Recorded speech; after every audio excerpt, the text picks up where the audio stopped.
Cool. So today we're going to be giving a webinar from the University of Glasgow for the IGCP 636 programme, which focuses on geothermal resources for the energy transition, falls under Earth Resources Sustaining Our Society theme, and the project is led by Dr. Daniela Blessant, who is Professor of Environmental Engineering at the University of Medellin, as well as the President of the Colombian Geothermal Association. So the primary objective of IGCP 636 is to promote the use of geothermal resources as a clean, low carbon baseload and renewable energy resource. Three targets of the programme are to increase knowledge and understanding of deep geothermal reservoirs, to conduct outreach activities with focus groups and communities, and to promote the installation of geothermal heat pumps. So I'm joined by a few colleagues from the University of Glasgow today, who I will introduce before each give their respective presentations. If you have any questions, please put them in the chat and then we'll do the Q&A at the end. So we're going to start with Joy Falcone. So she's the ranking chair of energy engineering at the University of Glasgow, where she's also the director of the Glasgow Centre for Sustainable Energy, associate director of the Centre for Sustainable Solutions, head of the Energy and Sustainability Research Group, and member of the University's Sustainability Working Group. Strong interest in geoenergy engineering and is an expert within the geothermal domain. Today, Joy is going to give us a talk on geothermal energy resource assessment from potential to project. And I'll just share the screen now. Thank you, Chris, and also thank you, Daniela, for the invitation. Apologies, everyone, that I cannot keep my camera on today because of a very flaky internet connection, but I hope that you can hear my voice well enough. So it's my pleasure to talk about geothermal, of course, and specifically I would like to talk about the need for resource assessment in order to transparently go from potential to project assessment. And I'm speaking to you on behalf of the University of Glasgow, but also wearing the hats of the United Nations Economic Commission for Europe and of the International Geothermal Association. Next slide, please. I'm sure that many of you have seen this diagram before. It was first presented by Professor Ribach in 2010, and it shows the indicative journey that one needs to take to go from the theoretical potential of a geothermal resource to the actual quantification of the portion of that resource that can make it to becoming a product deliverable to society. Along the journey, one needs to take into account technical constraints, but also economic, environmental, and social restrictions. Next slide, please. For those of you who have dealt with not only geothermal energy resources, but other geo-resources, you will be familiar with the many different estimation methods that exist out there. I've listed the key ones here, numbers 1 to 8. You will recognize some of them as being specific to the assessment of geothermal resources. And what I really wanted to highlight here is the fact that depending on where you are along your project development path, you will be using different methods among those listed here. And there remain uncertainties associated with each method. There are different needs for different types of resources. For example, when dealing with geothermal energy resources, we deal with the specific aspect of recharge. Ideally, whenever possible, you should be using more than just one method for doing the assessment. Another important takeaway from this slide is the keyword abandonment, which you see on the far right hand of the diagram on the right. Even if you're talking about renewable energy, we should not forget that the projects are still subject to abandonment liabilities, the commercial liabilities. Next slide, please. Why do we need resource assessment? Well, the very immediate need is that for transparent uncertainty assessment. If we leave too much flexibility, that increases uncertainty, and the greater the uncertainty, the greater is the risk to investor, which then in turn leads to less confidence in project development. And those three points together ultimately can lead to speculative developments, putting funding at risk. So ideally, we want a classification framework to describe resources in a representative way, reflecting their maturity and uncertainty, and also capturing the present value versus future potential. Next slide, please. So in this context, I would like to present to you the United Nations classification framework. It's aiming to be a consistent classification and management system of all resources. And why is that? Why do we want to have something that compares apples with apples in the context of resources? Well, that's because we are keenly aware of the fact that we are dealing with rising population around the world, increasing urbanization, rising investment in the development of energy and raw material projects. We know now that we need clean energy investment in the range of $4.5 trillion per year by 2030. And we also need to link the economy, and we need to link the growth of energy with the social imperatives of today's world of climate change. So really a single framework for the classification and management of all resources is essential. As of today, the UNFC is already applicable to mineral resources, petroleum resources, uranium resources, injection projects, such as carbon capture and sequestration projects, anthropogenic resources, and renewable energies, which is exactly where our talk is focused today. For your information, we're also developing water resource specifications and more. The UNFC looks like a cube composed of three main axes, the G axis, the F axis, and the E axis, capturing the degree of confidence in your estimate, the technical feasibility of the project, but also the environmental, social, and economic viability. Next slide, please. The UNFC is therefore proposing to be equally applicable to finite energy resources and to renewable energy resources. Finite energy resources examples could be oil and gas projects and mineral projects, which you see represented on this slide.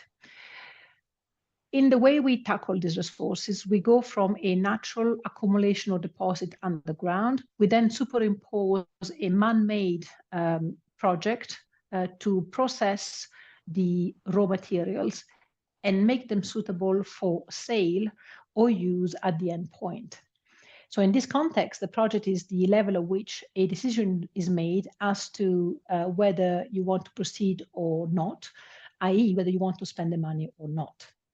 Next slide. In the next slide, we will see that the same concept also applies to renewable energy projects, something that one would want to refute and say, oh no, geothermal is completely different from other energy projects, but actually the concept of project is the same, because in renewables too, we go from a naturally occurring, naturally available source. We then superimpose a man-made infrastructure and man-made project in order to convert that natural source into a usable and or marketable energy product, such as electricity or heat. If that drawing were not a wind project, if it were a bioenergy project, your final product would be ethanol or biofuel. So again, the project is really what constitutes the basis for the economic evaluation and for decision making. Next, please. In the UNFC thinking, it is the integral of the product produced by the project over time that represents the resource. That's what we call resource in UNFC language. So you see here a slide specifically applicable to the geothermal context. You have the subsurface, which is acting as a source, providing you the natural heat from underground. You've got a project made of wells, made of surface facilities, and that ensemble allows you to produce a product such as electricity over time. Imagine that being 20 or 30 years of production. So take the integral of that curve, and that becomes, as we said before, the resource. So a classification under UNFC begins with the definition of the project, then continues with the estimation of the quantities of energy that can be produced over the lifetime of the project, and that becomes the product.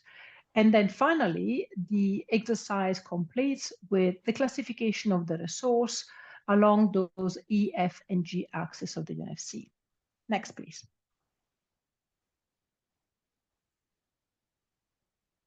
We have gone a long way from having the UNFC as it was originally back in 1997, applicable to minerals resources, to what it is today, and specifically to how it encompasses renewable and geothermal energy resources.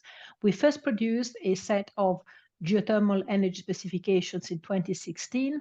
We then revisited and updated those specifications, as in parallel we were also updating the master UNFC document.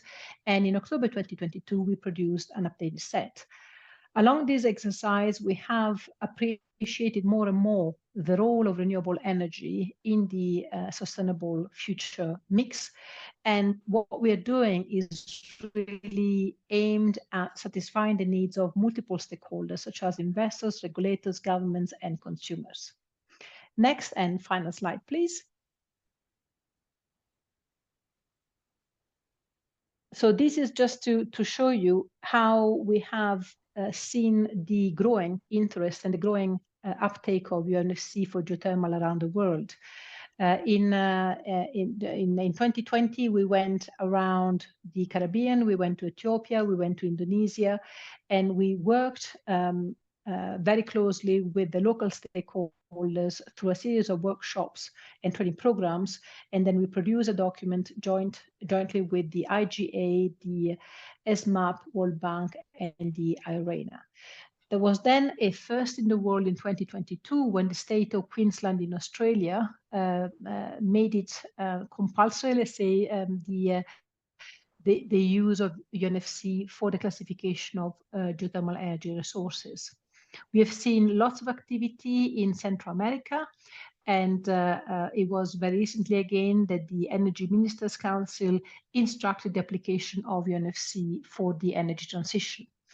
As I speak, there is an ongoing exercise in New Zealand where the UNFC is being used to produce an inventory of geothermal projects in the Waikato region.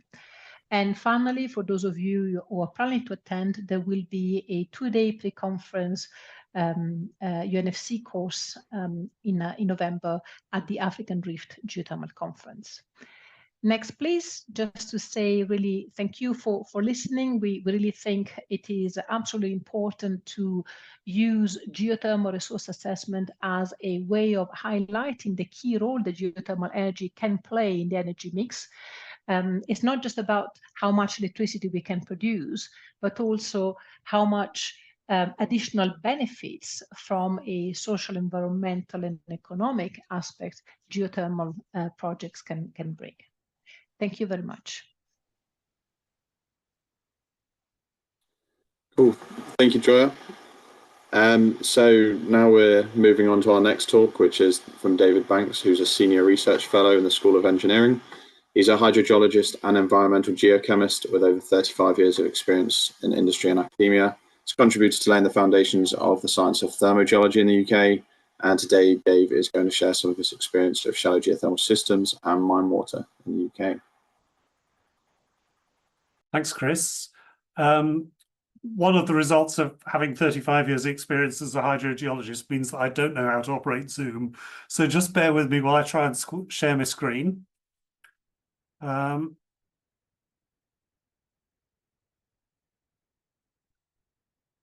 me a thumbs up, Chris, if you can see that.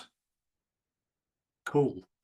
I'm actually not going to talk about anything other than mine water geothermal because we haven't got a lot of time, to be frank. So it's really a brief sort of tour through what we've done in the last 15 years or so at the University of Glasgow in mine water geothermal.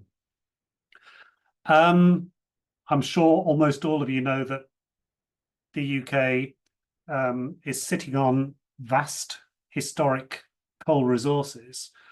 I made the mistake of saying that Britain's economy had been built on coal at a recent seminar and was immediately corrected by somebody who pointed out that Britain's economy was largely based on colonialism, which is a fair point. I would argue, however, that coal came first and facilitated the second factor. But the fact is that most of Britain's urban centres, with the exception of London, are sitting on abandoned mines, most of which are now flooded and filled with relatively warm mine water, whose heat can be extracted by the use of heat pumps. So it's a really important resource, potential resource for the UK, and there's now a couple of large-scale projects operating in the Newcastle area. So over the past 10 years or so, we've been involved in 3 large projects which are focused on mine water geothermal. The biggest of them all was an EU-funded project by the European Union Research Fund for Coal and Steel called LOCAL. And we were fortunate enough to be able to work with a couple of really great academic partners and industrial partners in Spain, the University in Oviedo and the enterprise Hunosa, and also the Central Mining Institute in Katowice in Poland. We had case studies from both those areas. More recently, we've been involved in the UKRI-funded Hotslop pilot project, looking at potential for development of low-temperature geothermal with a focus on mine water across Scotland. And at the moment, we're working on the EPSRC-funded Integrate project, focusing on strategies for subsurface thermal energy storage. And we're, as part of that, looking at the moment at the possibility of thermal energy storage at a Scottish coal mining site in Fife. What have we done? Well, in the LOCAL project, we actually looked at real case studies, pilot projects, and indeed full-scale projects in a variety of mining environments. There's various different ways you can extract heat from mine water. The simplest way is simply to pump the mine water from the mine, send it through a heat pump or a heat exchanger, and then dispose of the mine water either back underground or to a surface water recipient. And we had one pilot project at the Mining Museum at Cap House in Yorkshire, just up the road from where I live, where the Coal Authority already pumps large amounts of mine water from the Yorkshire collieries, treats it via settlement lagoons and wetlands, and our pilot project actually built a little heat exchanger heat pump system to demonstrate that you could extract heat from that mine water and heat up a little museum room exhibit at the site. At an altogether larger scale, we were fortunate enough in our collaborators Hunosa and the University of Oviedo in Spain to have access to the Barredo mine water geothermal scheme at Mieres, just south of Oviedo, where they're pumping vast amounts of mine water for regional mine water management purposes, but are also extracting heat and supplying heating and cooling to a local hospital, the university, and now also a little district heating system in the area. So the mine water is pumped out of the shaft, goes through a set of shell and tube heat exchangers, which you can see in the bottom left picture there, and the heat is then distributed to the hospital. Fantastic, simple, in the best possible way, system for delivering large-scale heating and cooling. We also had access to a standing column system where water is pumped out of a mine shaft, heat is extracted, and then the water, having been chilled, is returned to the same mine shaft. So there's no net discharge of water from the system. And that was based at Markham Colliery near Bolsover, again, just down the road from where I live, where we coupled up a 20 kilowatt heat pump to the water in Markham Colliery shaft. The heat pump delivered heat at 60 degrees C to one of our project partner Alkane's offices, who are based at the Markham Colliery site. And following heat extraction, the water was returned to a different depth in the Markham Colliery shaft. Okay, it's quite a small pilot project, but it worked, and we demonstrated that it can work. Obviously, with a larger heat load, you'd need to ensure larger separation of the pumping and return pipes and think about through flows in the mine shaft to ensure sustainability. There's my colleague Neil Burnside, who's now at the University of Strathclyde, taking samples of mine water chemistry from the shaft head. And that's what the little shell and tube heat exchangers look like in the plant room of the heat pump facility. Finally, also at the Cap House site, we looked at closed loop solutions to extracting heat from mine water so that we don't end up pumping large amounts of mine water around, because mine water has a tendency to deposit iron hydroxide or ochre whenever you try to move it around through pumps and pipes. So we looked at closed loop systems as a way of avoiding those problems. And in this case, we simply sunk a stainless steel heat exchanger radiator effectively into a mine water treatment lagoon, circulate a glycol-based heat transfer fluid around the heat exchanger and connect that to a heat pump. There's the heat exchanger being lowered into the mine water treatment lagoon. It's only an 8 kilowatt facility, so again it was used for just heating a small room in the museum, but we demonstrated that it could work,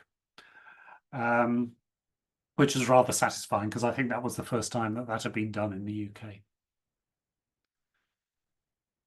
Just running very quickly through the research topics that we've looked at through the course of our studies. We've looked at modelling heat transfer in mine workings, mine tunnels, and together with colleagues at the University of Oviedo, we've built upon pre-existing solutions to try and build a robust Excel spreadsheet for modelling heat transfer in mine tunnels.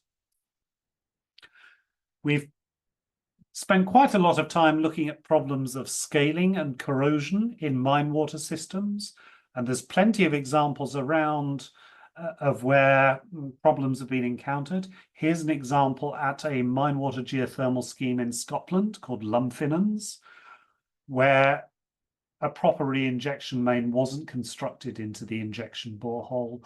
The mine water came into contact with atmospheric oxygen, and of course then you start getting ferric hydroxide being precipitated immediately and clogging up the re-injection well.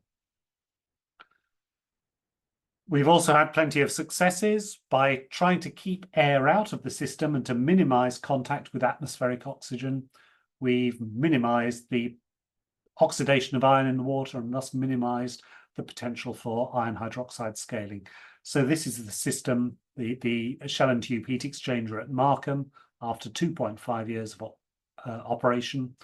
You can see there's a little bit of orange coloration there, but very little large scale scaling with iron hydroxide. We've also looked at sulfur, oxygen and hydrogen isotope contents of various mine waters. I won't bore you with the details here, but they're all there in a paper if you'd like to look at what we did. And we've also looked at some of the risks and uncertainties associated with drilling into mine workings and trying to extract quantities of water suitable for mine water heat exchange. One of the things we found was that mine workings have very unpredictable hydraulic properties, and there's a lot of variation in them, as shown by the 2 hydraulic responses in those seams that we drilled into in Gateshead. We've thought about the reliability of mine plans, the risk profile of the projects, where you have to spend quite a lot of capital up front before you get information about the behaviour of the mine workings. So it's quite a front-end heavy risk profile. And in the UK, there's also quite a tricky regulatory process to negotiate. Our conclusion is that there needs to be a lot of thought in advance, a lot of notice before a mine project can be successfully initiated.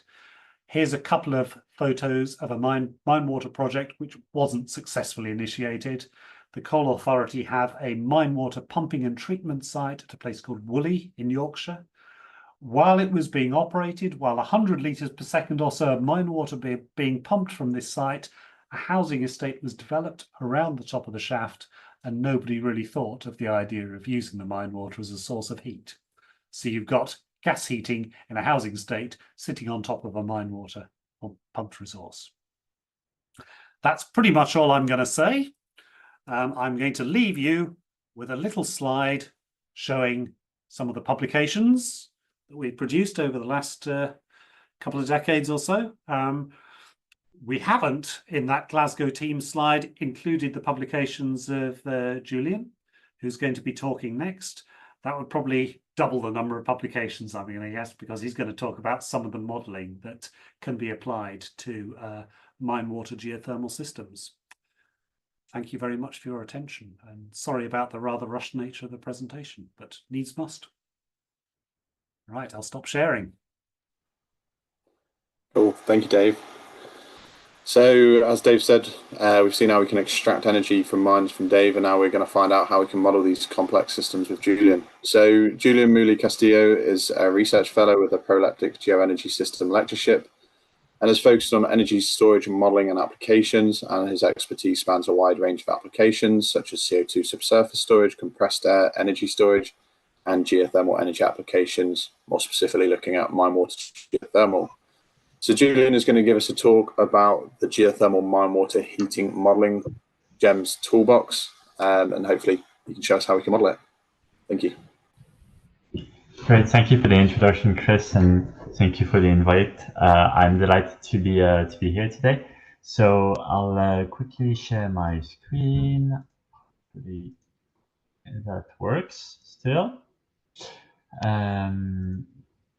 Yes, so I joined Glasgow under a year ago, and today I'm going to present work that I initiated when I was at Durham University, and I remain actively involved in. So, as mentioned, this is about modeling, and in particular about a new modeling tool that been developing with colleagues. So Jeroen van Heunen, Nucha Wang, Jetta Tu from Durham University, Charlotte Adams, formerly at the Coal Authority, and two students, Michael Mackenzie and Thomas Shear, that were also involved in this project.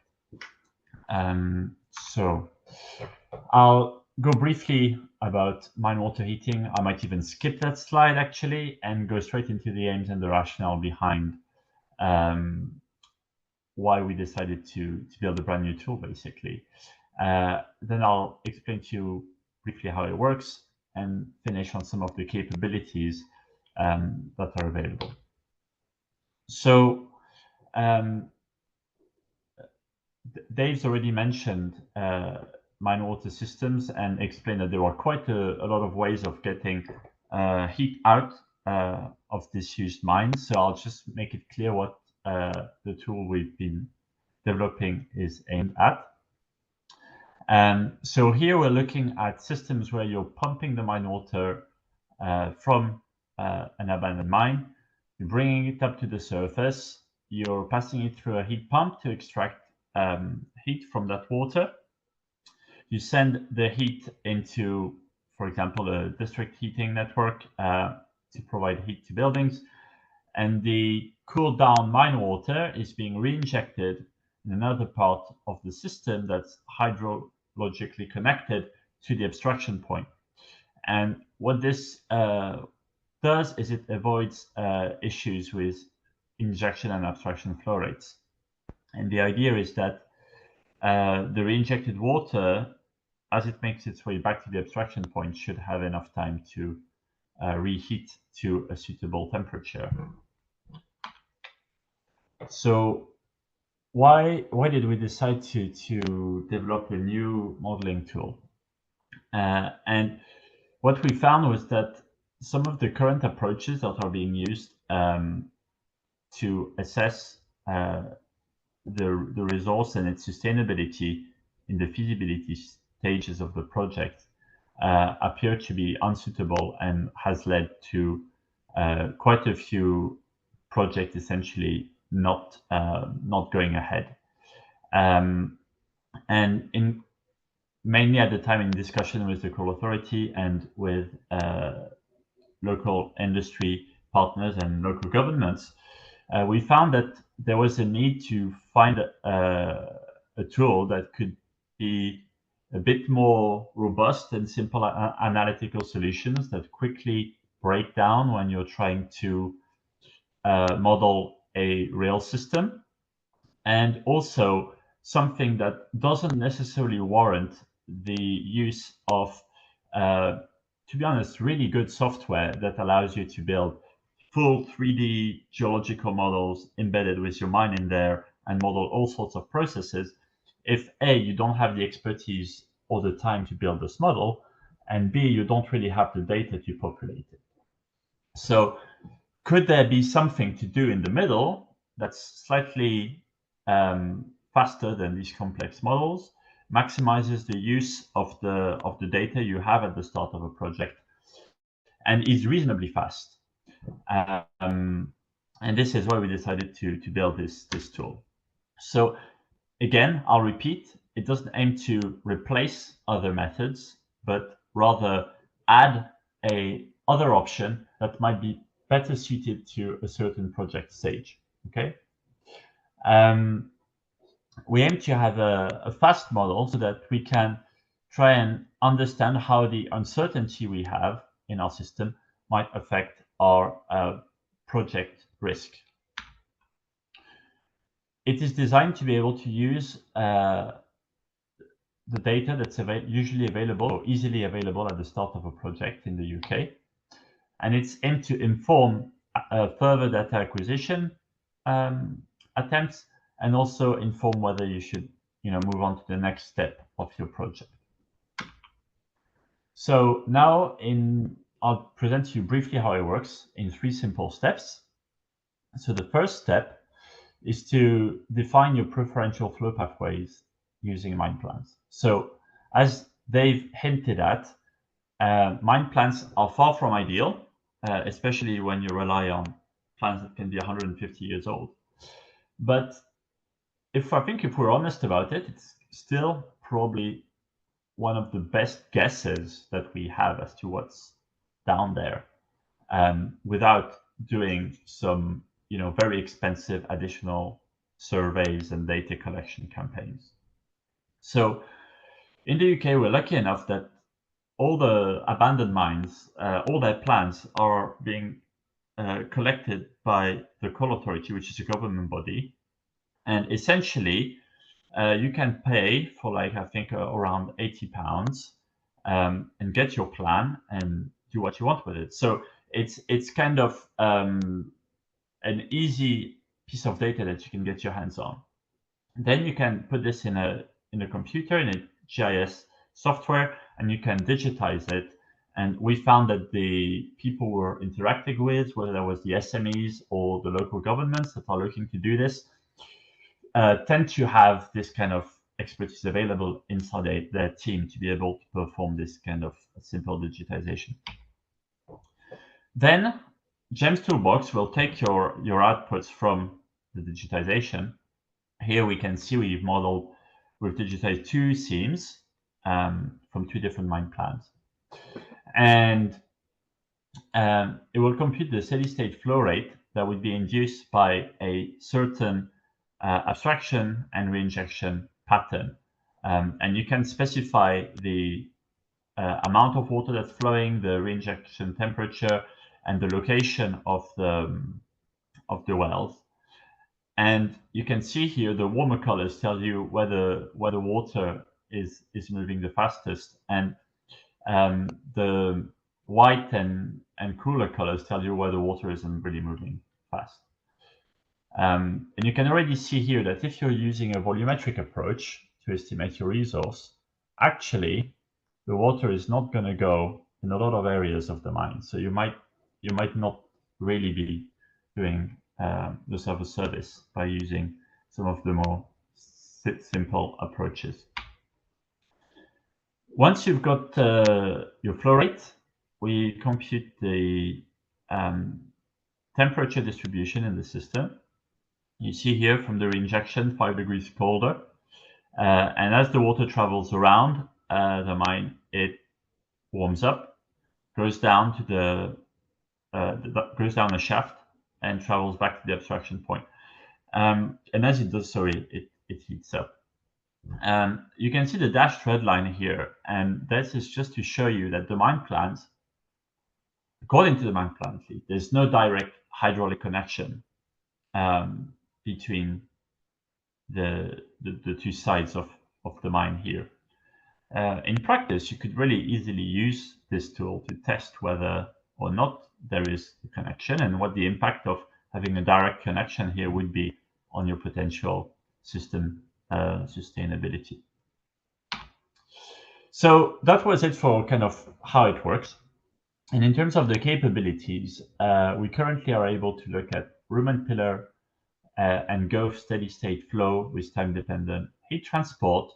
And these are mining techniques that the first one, the room and pillar, is kind of the older way of doing it, where you only extract around 40 to 60% of the coal in the mine, because you have to leave huge pillars in place to just avoid the roof of the mine collapsing on your head.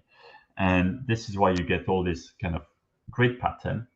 And then we can also look at systems where the entire coal seam was removed and the roof was left to collapse behind the workers in a safe-ish manner, I would say, and that led to vast areas that are better represented as porous media flow.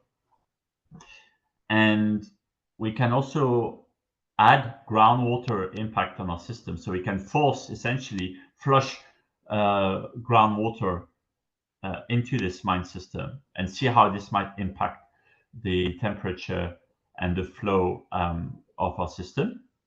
We can deal with multiple users, which is a great thing to look at how your system might behave if other users also happen to use the same system. And we've put a lot of effort in making the outputs relatively easy to visualize, and you can directly open the outputs of the code in ParaView, which is a free visualization software that's, you've seen all the figures today were generated in ParaView, and it really allows you to query exactly what's happening at every point in your system. And we'll also put a lot of effort in building a user-friendly input system. And the latest addition to this is that the input system is done primarily in Excel. And at the moment, we have an Excel plugin that you can, once you've set it up once, you only have to open your Excel spreadsheet and then press the Run All button, and it will automatically open the software Gems Toolbox, run the code for you, and generate the outputs in the requested directory. So in conclusion, just to mention that the current feasibility approaches that are being used are not particularly suitable for project developers in the UK. So that's why we designed this Gems Toolbox to fit available data and needs of early feasibility. And the initial version is available on GitHub, although the development version is much more advanced, I must say. So if you are interested, please do get in touch. Thank you. Cool. Thank you, Julian. So we've seen how to model open loop systems in mines, and now I'm going to give my presentation, which is going to be a case study on some of our modeling work, looking at thermal energy storage in shallow closed loop systems. So I've been a research associate at the University of Glasgow for the last 3 years, working on a range of geothermal projects, and my interests focus on understanding the response of the subsurface during the operation of geothermal systems for heat extraction and also for thermal energy storage.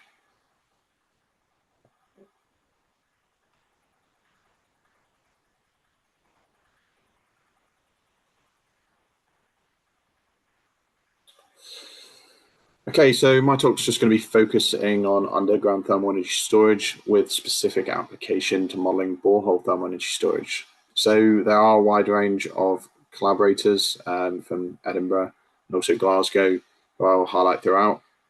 And it's also to acknowledge that this work is funded by EPSRC as part of the Integrate project, which is integrating seasonal thermal and thermal storage with multiple energy sources to decarbonize thermal energy.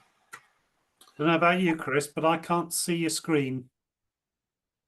I was going to say I've got the same. Yeah. Yeah. Maybe try to share again. Yeah. Can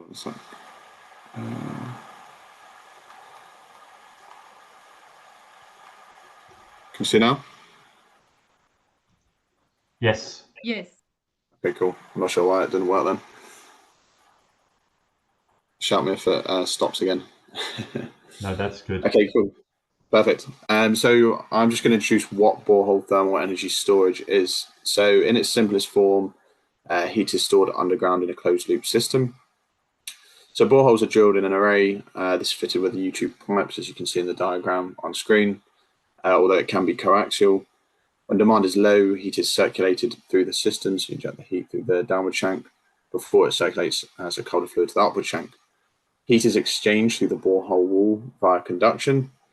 Then when demand is high, heat is extracted, the previously stored heat is extracted by circulating a closed loop cold fluid in the closed loop system. Typically, the best arrays are cylindrical to hexagonal, as they minimize heat loss as they have a low surface area to volume ratio. And usually these sort of systems lend themselves to seasonal thermal energy storage, with solar thermal as a source of heat. For instance, Drake's Landing. And in this case, there's a high supply of sun in summer from the solar thermal, and there's low demand from the buildings. Therefore, they store this energy underground in a closed loop system. And then in contrast, in the winter, there's a high building demand, which can then tap into these stores. In this work, what we're going to do is look at essentially other types of uses and the most efficient way of operating BTES systems. So by doing this, we're looking at a systematic approach to look at cycle duration. Also, just to acknowledge that a lot of the results from the next couple of slides are from our latest paper, which is currently in peer review, which is led by Thibaut from the University of Edinburgh, with a range of other collaborators from Edinburgh and Glasgow. And the preprint is available in the public domain if you're interested in reading further. So the two softwares were actually used in this study: Transys, which is a modular software which can be used for whole systems, and also OpenGeosys. The reason we have two softwares used is because of the computational time and the different abilities of both softwares. So Transys is typically used in the project for the whole systems work packages, whereas OpenGeosys is used to look at the subsurface. So Transys has rapid computational times, whereas OpenGeosys asks us to look at the detail of the subsurface in detail. So in terms of what we're modeling 240 boreholes with a shallow depth of around 68 meters, ground thermal conductivity of 2.25 watts per meter Kelvin, and 32 millimeter outer diameter U-tubes with a flow rate of 0.3 kilograms a second per borehole. So we are using a somewhat simplified operational approach as a constant inlet temperature. Typically, these systems would use a predefined heat load, much from a heat pump to meet a heat pump or heating demand directly. However, we're using a constant temperature of 60 during charge and also 40 degrees during discharge. Also preheating the ground for 2 years until the average fluid temperature and average temperature of rock is 50 degrees. And then the way that these systems have been operated is to perform a charge-discharge cycle, starting with 12 months as the initial duration, and then reducing it with time by 50% each simulation. So for instance, for the first cycle, it'll be 6 months charge, 6 months discharge for the 12 months, then reduced to 6 months where we have 3 months charge and 3 months discharge. Also, just to highlight on this diagram that the red line is just to highlight the position of a cross-section that I'll show in the next couple of slides. So just to give the key results of this study, the shorter cycles yield much higher recovery factors due to increased efficiency of energy injection and extraction compared to the thermal losses.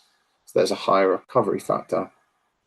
Just to note that the recovery factor in the study is defined as the heat extracted over an annual cycle divided by the heat recharged over an annual cycle. So the charge versus discharge energy stored and extracted. Looking at the diagram, you can also see that as the ground warms, the efficiency of the systems, this is the recovery factor, and also the charge discharge, so the cycle duration time on the bottom, you can see it improves. So for instance, at 5 years is significantly lower, well not significantly, but a little lower than at 20 years. The key part about this is to show that the shorter cycles allow for high amounts of charge and discharge per year without increasing the actual thermal losses of the array. So therefore, there's a higher effective energy density. So why is this? So when we investigate the subsurface in a bit more detail, we can see that the longer cycles, there is time for the heat to actually dissipate, given warmer overall rock temperatures, trend into that of the inlet temperature, while for the shorter cycles, give lower or higher temperatures between the BHEs, depending on whether they're charging or discharging.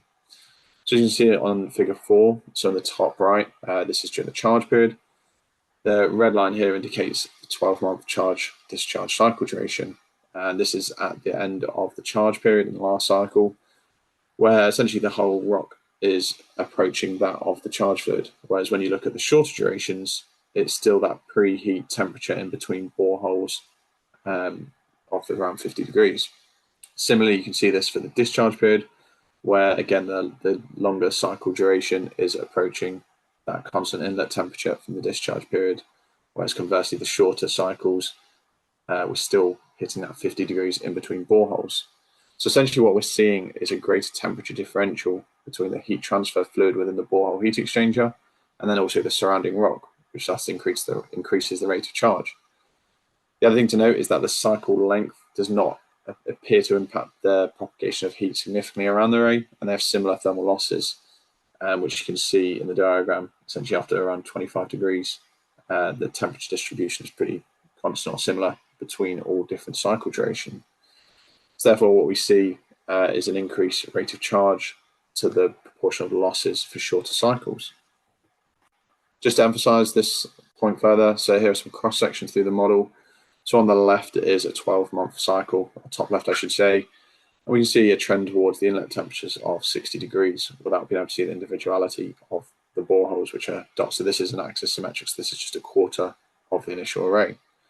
However, for shorter cycles, such as the bottom right, we can see the individuality of the different boreholes and the slow spread of temperature around each borehole heat exchanger, which again are the dots on these diagrams, which emphasizes this greater temperature differential between the borehole and rock created for shorter cycle duration. So what's the point of this? What are the potential applications? So in the UK, we have significant amounts of curtailed wind each year. So at the moment, it's around 1 terawatt hour as of 2021. And this is expected to increase to a peak of 85 terawatt hours in 2036 under the system transformation scenario. In fact, this equates to around a fifth of the current heating demand in the UK. So this is largely due to limitations in the national grid network, particularly around the ScotX boundary, and some of our prior work, again, open in the public domain, has highlighted this can be integrated into heat networks, this energy to power heat pumps to improve the system efficiency. So this is just a short video of the study that I highlighted then for the University of Edinburgh campus, focusing on using curtailed wind, and this basically using the electricity from this to power heat pumps to store energy in short charge cycles, charge-discharge cycles. There is a sweeping effect here, which is just due to the presence of groundwater. One of the key things to highlight, in agreement with some of the other systematic approach of the cycle duration analysis, is that these sort of charge-discharge cycles can achieve recovery factors in excess of 70%. In contrast, something like Drake's Landing is significantly more. I think Drake's Landing is 50 to 60% typically as a recovery factor.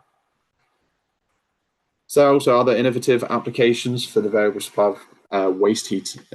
For instance, the Body Heat project in Glasgow captures surplus heat from a nightclub, injecting it into the ground via 12 boreholes or borehole heat exchangers, which consist of 40mm outer diameter high-density polyethylene pipes, or U-tube pipes, I should say, and this can operate to a capacity of 123 kilowatts.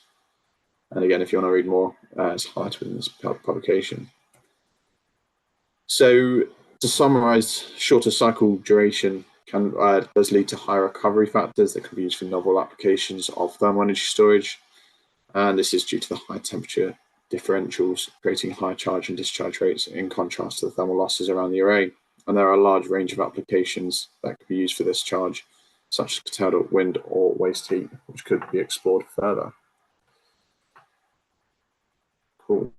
Thank you very much. And I will start to put some of the Q&As to the presenters.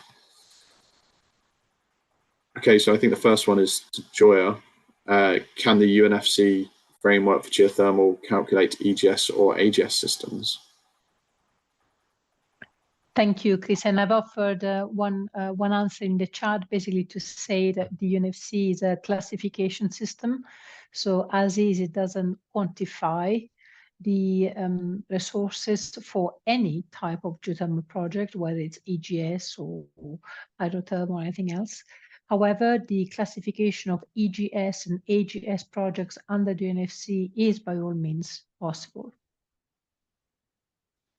I've also seen you've just put about the co-production of different things, for instance, geothermal lithium. How can you incorporate thermal energy storage? Is this possible in this as well?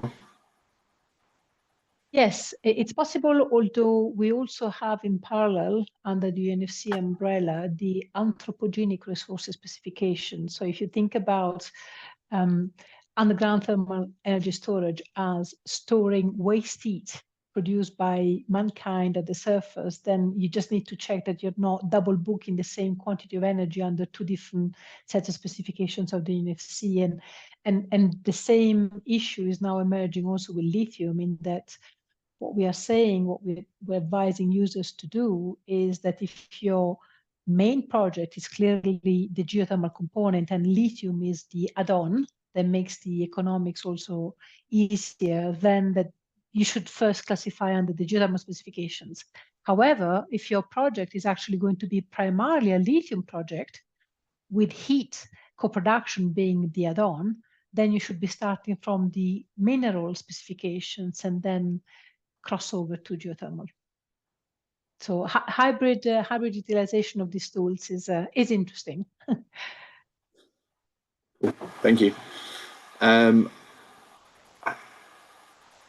not sure whether you've answered this, Joy, so again, apologies. If you have, just let me know. Considering the updated version of October 2022, what do you think it is the most important advantage of the implementation of UNFC? And I have your contacts in South America too, over it, or just Central America. Thanks. Yes, I think the main improvement that we made in 2022 is the making the specifications more usable for cascaded uses, including direct uses. So we had situations, including in Central America, where users were telling us, we actually don't really need much more electricity. What we need is a business justification for geothermal for direct uses or for industrial heat uses. And so we implemented that change, hopefully making it easier for the end users to use the UNFC that way. And with regards to other contacts, yes, we have received lots of interest also from South America, not just Central America. And one example is Brazil. Thank you. I see Dave has actually looks to have answered, I think, all of the questions put to him. Dave, is there anything else that you wanted to add on that side? Yeah, there was a question about whether sort of mine water geothermal technology can be used in metal mines such as copper mines, and the straightforward answer is yes, it can be. And I think there's a couple of examples in Norway where closed loop systems have been used in copper mines. I think the only thing I would say is where you have metal sulfide mines, you can get some very aggressive water chemistries. So you just need to think a little bit carefully about corrosion issues in highly acidic mine waters and this kind of thing. Coal mine waters are often closer to neutral in their pH, and well, you can get some quite aggressive coal mine waters as well, particularly metal mine waters. Corrosion is something to think about. Cool, thank you.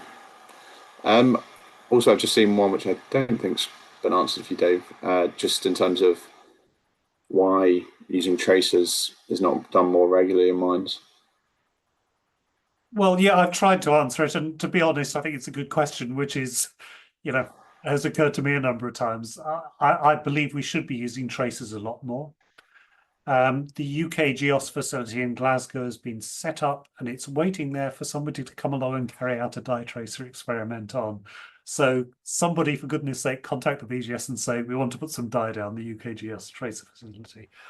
I think it's really just the logistical issues around arranging long-term mine water pumping tests, which I feel is a bit of a rubbish excuse. But I mean, there's lots of things to think about. Managing mine water pumping tests. What do you do with the pumped water?